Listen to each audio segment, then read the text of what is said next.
దేశంలోనే అతిపెద్ద cinema piracy ముఠాను arrest చేశారు. 5గురిని అరెస్ట్ చేశారు తెలంగాణ సైబర్ క్రైమ్ పోలీసులు. దానికి సంబంధించిన బ్రేకింగ్ హార్డ్ డిస్కులు, సీక్రెట్ కెమెరాలను స్వాధీనం చేసుకున్నారు. జూలై 3న వనస్థలిపురానికి చెందిన కిరణ్ని అరెస్ట్ చేశారు. కిరణ్ కస్టడీలో ఈ పైరసీ ముఠా బాగోతాన్నంతా కూడా బయటకు చెప్పాడు. దుబాయ్, నెదర్లాండ్స్, మయన్మార్ కేంద్రంగా ఈ ముఠా కార్యకలాపాలు కొనసాగిస్తోంది.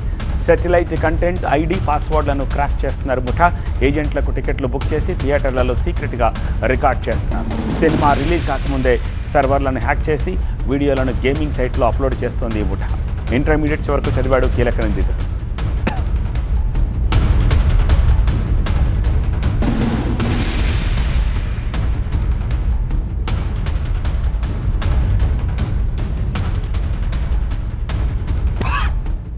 ఎగ్జాక్ట్లీ ఇదే విషయానికి సంబంధించి సిబి ఆనంద్ ప్రస్తుతం మీడియాతో మాట్లాడుతున్నారు. లైవ్లో చూద్దాం.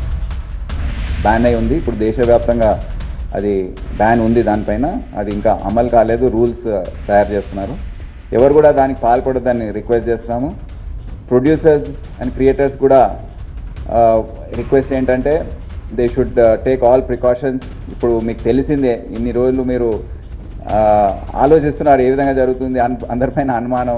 కానీ ఇప్పుడు తెలిసింది కనుక ఏదైతే ఇన్వెస్ట్మెంట్ మీరు సినిమా క్రియేట్ చేయడంలో పెడతారో అంతే స్థాయిలో మీరు దాన్ని భద్రత పరచుకోవడం అనేది దాని గురించి ఆలోచించే అవకాశం ఉంది. ఎందుకంటే ఇప్పుడు కూడా హ్యాకర్ వీడు ఒక్కడే కాదు, అశ్విని, ఇటువంటి చాలామంది ఉన్నారని మేము అనుకుంటున్నాం.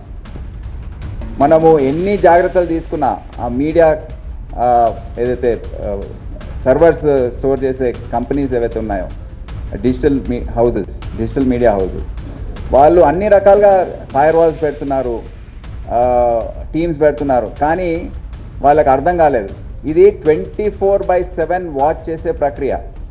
మనము ఒక ఫైర్ వాల్ పెట్టామనుకోండి, లేకపోతే ఏదన్నా సాఫ్ట్వేర్ పెట్టామనుకోండి కనుక్కోవడానికి, అది అధిగమించి మళ్ళీ ఒక గంటలో అతను వేరే రకంగా వస్తాడు. సో 24 గంటలు 24/7 వాచ్ చేసే టీమ్స్ మీరు పెట్టుకునే అవసరం ఉంది. సో దానికి ఖర్చు అవుతుంది. ఈ ఇది డిజిటల్ కంపెనీ ఏవైతే ఉన్నాయో వారికి ఖర్చు అవుతుంది. అది తప్పదు. ఇది వారికి మేము అన్ని రకాలుగా సూచిస్తున్నాము. అండ్ పై స్థాయిలో కూడా చెప్పడం జరిగింది. దాని గురించి మీకు వివరాలు నేను 1-2 డేస్లో మళ్ళీ తెలియజేస్తాను.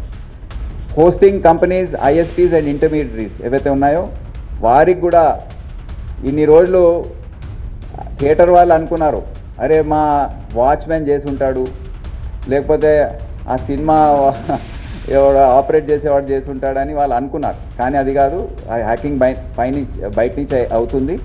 అండ్ కానీ మీరు అన్ని జాగ్రత్తలు తీసుకునే అవసరం ఉంది. ఇదే కాదు, క్యామ్ కార్డర్ పైరసీ గురించి చెప్పాము, ఏ విధంగా సెల్ ఫోన్స్ తీసుకొచ్చి వాళ్ళు చేస్తున్నారు.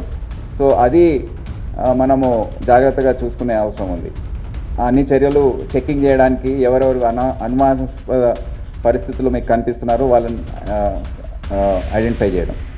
దీంతో ముఖ్యమైన బాధ్యత డిజిటల్ మీడియా కంపెనీస్ పైన ఉంది. వారు చాలా సిస్టమ్స్ అన్నీ ఓవరాల్ చేసి కొన్ని లోపాలు వాళ్లకు చెప్పాము. ఈ ఇంట్రాగేషన్లో కూడా భాగస్వాములై వారు వచ్చి కూర్చొని వాళ్ళు అక్యూస్తో కూడా మాట్లాడారు, ఏ విధంగా చేసావు ఏంటి అని వాళ్ళకి అవకాశం ఇచ్చాం. ఎందుకంటే వారికి తెలియాలి what precautions to be taken. So ఈ విధంగా వాళ్ళు పటిష్టపరచుకొని వాళ్ళ మొత్తం సిస్టమ్ని they have to put up proper cyber crime security measures which includes firewalls, softwares and teams, expert teams to keep watching their hard disk and the servers. Any minute మీరు అంత safe ఉందని అనుకోవచ్చు, కానీ next minute అది hack అవుతుంది. So అది మనసులో పెట్టుకొని చేసే అవసరం ఉంది. అదే కాకుండా ఈ మొదటిసారి మన దేశంలోనే మొదటిసారిగా ఈ విధంగా ఈ మూవీ పైరసీని బస్ చేయడం జరిగింది. I congratulate the entire cyber crime team led by Vishwaprasad and Kavitha. చాలా బాగా చేశారు. అందరికీ శుభాకాంక్షలు తెలియజేస్తూ, ఇఫ్ యూ హ్యావ్ ఎనీ, మీరు ఫిల్మ్ ఇండస్ట్రీ తరఫున ఏమైనా చెప్తారా? జస్ట్ మేము చెప్తాం, కానీ మీకు ఏ విధంగా, what are you feeling relieved? ఒక మైక్ ఇవ్వండి.